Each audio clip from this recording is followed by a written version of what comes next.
S. Hart rides again.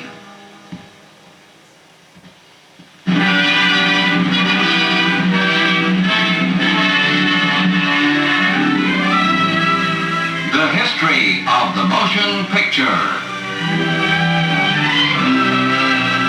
A series in which we follow the growth of a new art. Its earliest beginnings. The first concept of projection. The development of story and spectacle. And the great stars.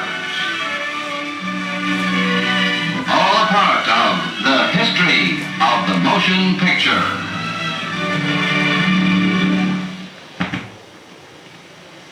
One of the great highlights of Bill Hart's spectacular career was Tumbleweeds, produced in 1925. Not long before his death in the 1940s, Mr. Hart reissued Tumbleweeds and introduced the film himself in one of his few appearances before a sound camera.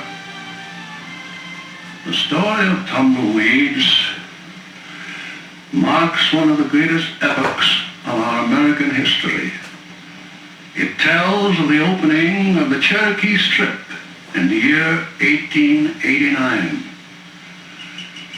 1,200 square miles of Cherokee Indian lands on one front, over 200 miles long, were thrown open by our government to those seeking good earth.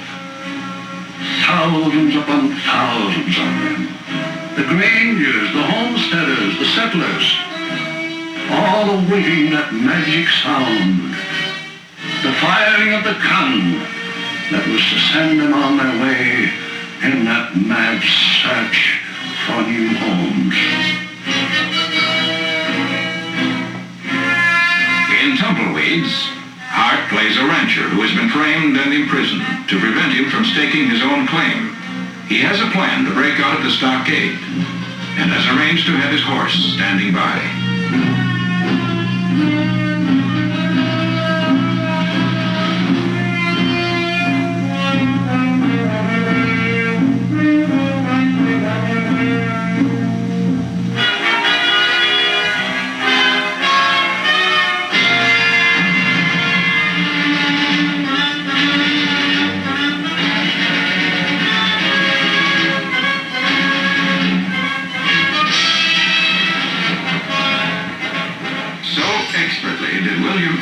Staged this land rush sequence that much of it was copied, almost shot for shot, in Cimarron, epic western of the early talkies.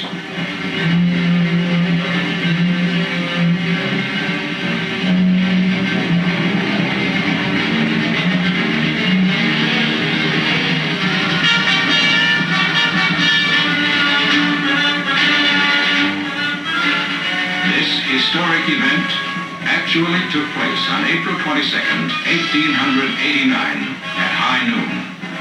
The starting line was the Kansas border, and the wild dash over a rocky no-man's land was to reach and claim the best of the new government lands that had been opened.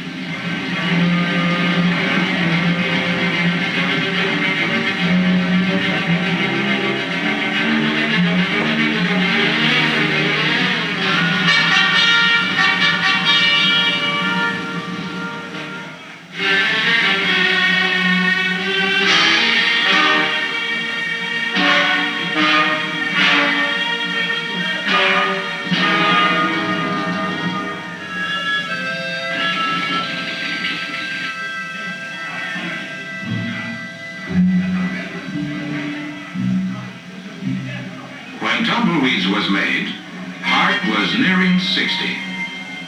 But this next riding sequence still stands today as one of the finest of all time.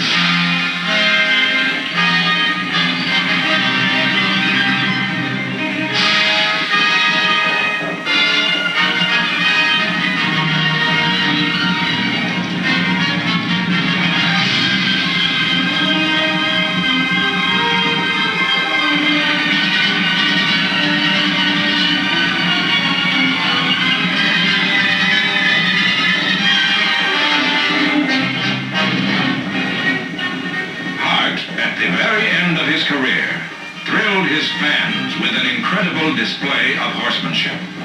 And all of it without a double.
Let's go back to 1914, to the beginning of that career.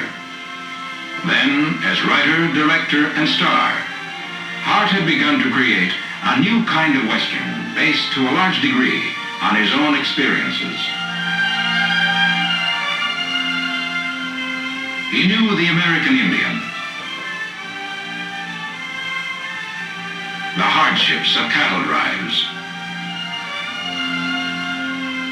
the genuine comradeship of a man and his horse.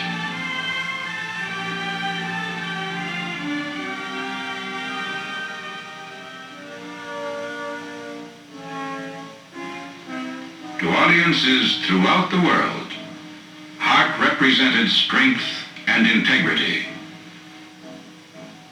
A man who couldn't be bluffed.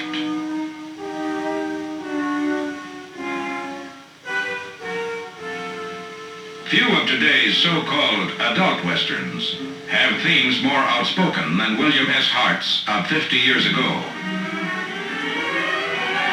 For example, Hell's Hinges in 1916, the story of a gun-fighting, sin-ridden town of the early West, an American Sodom and Gomorrah.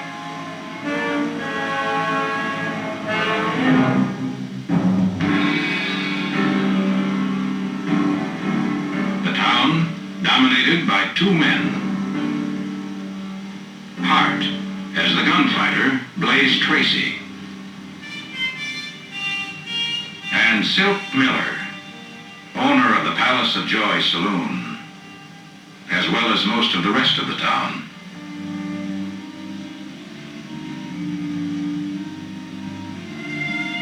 In the East, a young parson, Jack Henley, is the concern of the elders of the church. They're afraid he's weak of character and decide to send him west, hoping that he will find himself in his new parish, the frontier town of Hell's Hinges.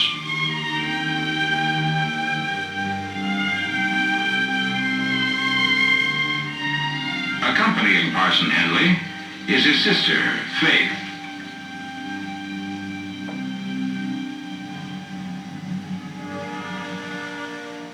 Thing Silk Miller intends to tolerate in Hell's Hinges is the arrival of religion and law. The gambler tells Blaze, "Don't worry, the parson's first sermon is going to be his last." And on Sunday, when the town's handful of respectable people file into the makeshift church, Silk Miller makes his move.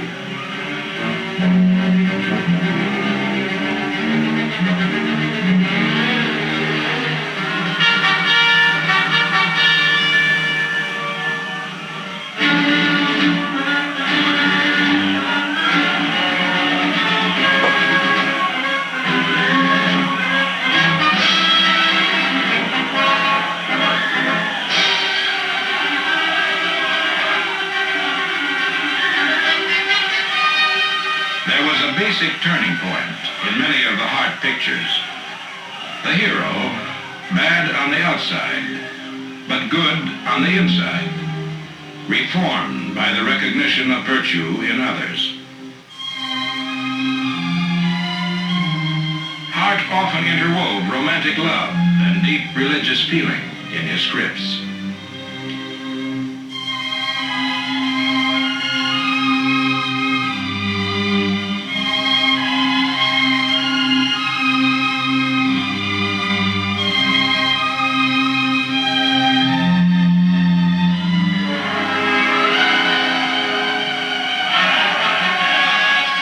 I'm announcing here and now, there'll be no more dancing here tonight.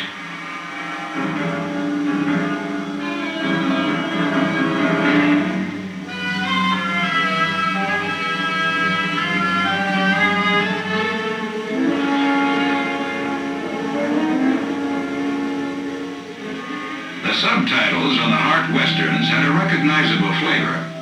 They were the work of Hart himself and of C. Gardner Sullivan, greatest of the early screenwriters. This next title is a perfect example. I reckon God ain't wanting me much, ma'am. But when I look at you, I feel I've been riding the wrong trail.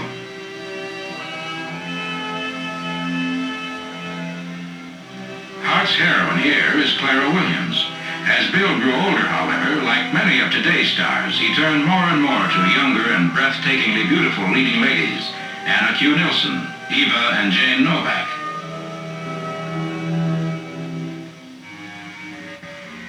Silk, pretending to have given up, suggests that Henley deliver a sermon to the saloon girls, who need it more than anyone.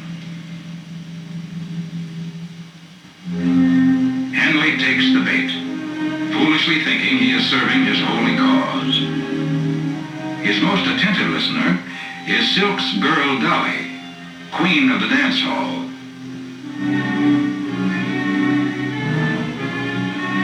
After the meeting, Dolly asks the parson to visit her privately so she can learn more of his message.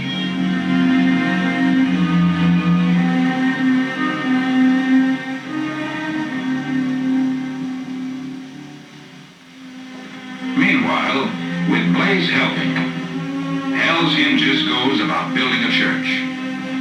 Here was the classic Hart touch. A man at the crossroads, surrounded by the symbols of good and evil.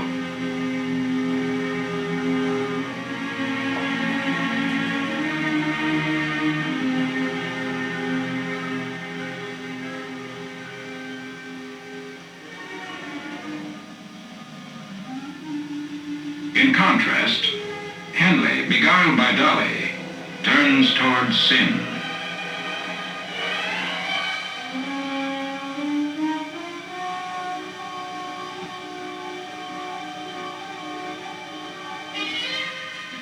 "1916 audiences were startled by this story of Hell's Hinges.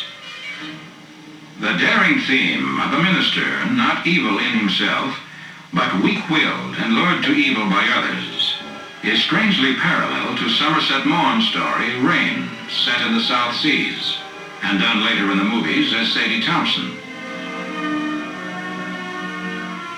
Dolly is played by Louise Glaum. When this film was made, the vamp cycle started by Theda Bara was less than 2 years old, and Miss Glaum was Theda's #1 rival at playing female serpents.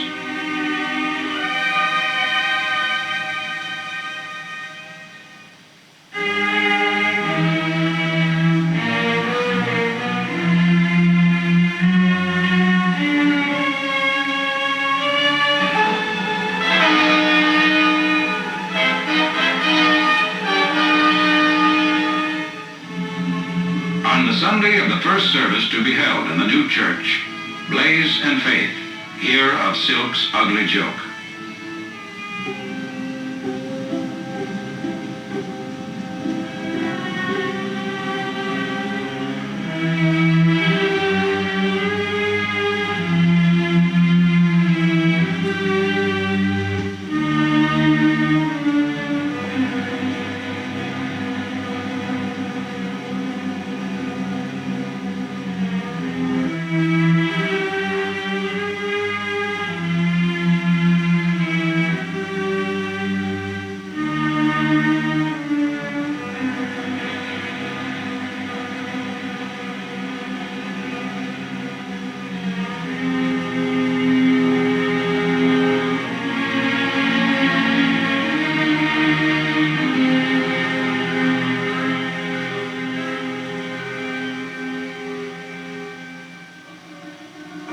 In the morning, Henley is delirious.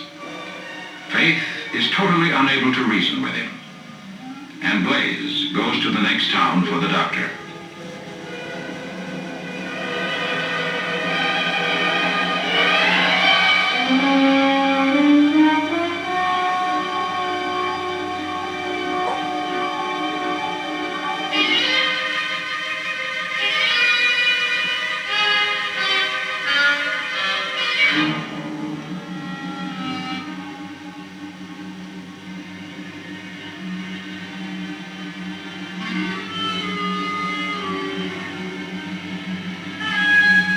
Nothing too good for my friend the parson.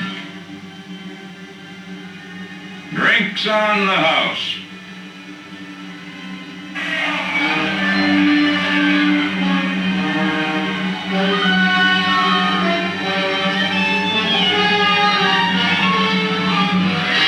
As Blaze reaches the doctor, the mob decides to fire the church. The parishioners prepare to defend themselves.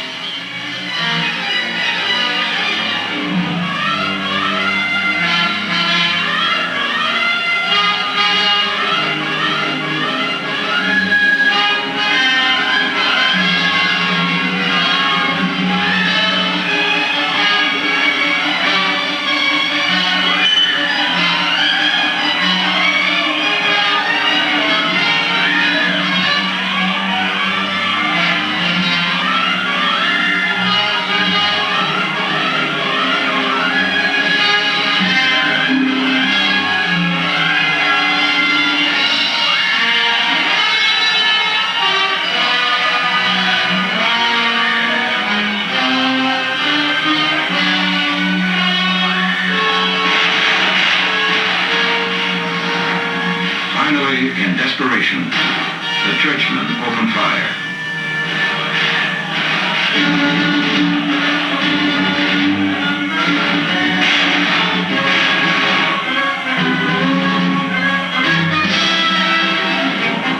But lawlessness is triumphant.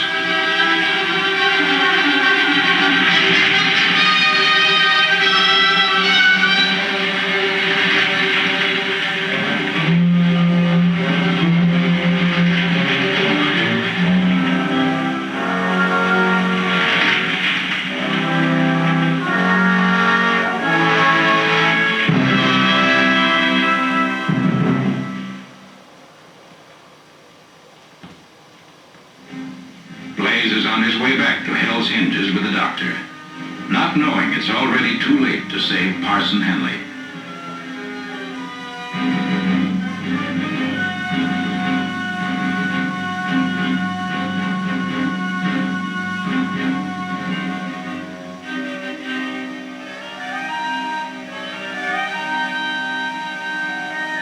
From the small band of refugees, Blaze learns of the town's terror.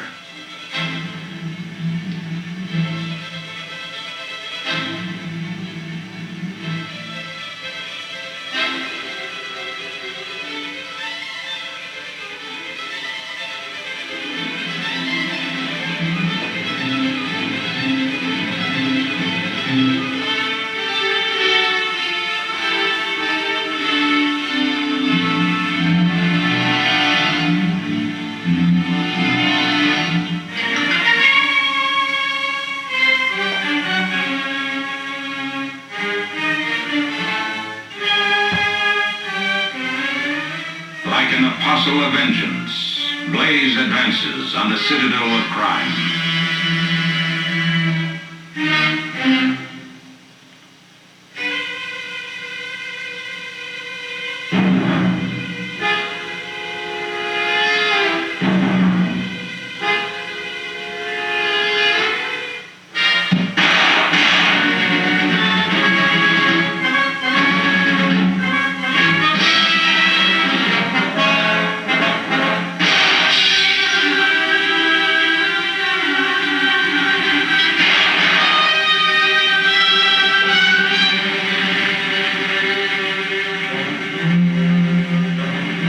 Sets about the destruction of Hell's Hinges as if divinely ordained to do so by the same Lord God Jehovah who in the Bible rained fire and brimstone on the evil cities of Sodom and Gomorrah.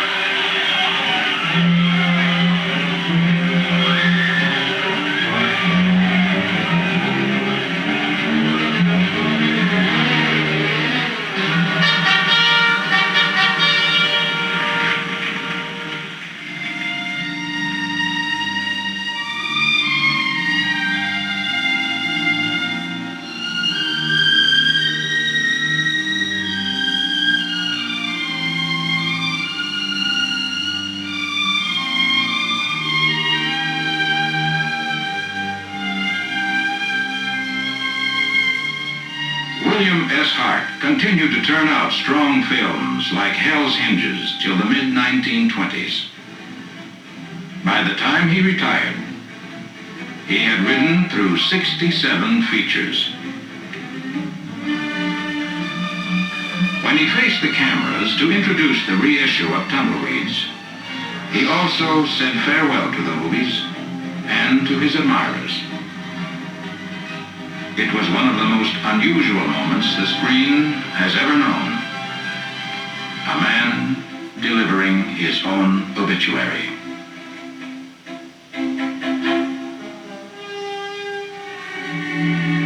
My friends, I love the art of making motion pictures. It is as the breath of life to me. But through those hazards, feats of horsemanship that I loved so well to do for you, I received many major injuries that, coupled with the added years of life, preclude my again doing those things that I so gloried in doing. The rush of the wind that cuts your face, the pounding hoofs of the pursuing posse, out there in front, a fallen tree trunk that spans a yawning chasm, an old animal under you that takes it in the same low ground-eating gallop, the harmless shots of the baffled ones that remain behind, and then the clouds of dust through which come the faint voice of the director. Okay, Bill. Okay. Glad you made it. Great stuff, Bill. Great stuff. And say, Bill, give old Fritz a pat on the nose for me, will you? Oh, the thrill of it all. Adios, amigos. God bless you all, each and every one.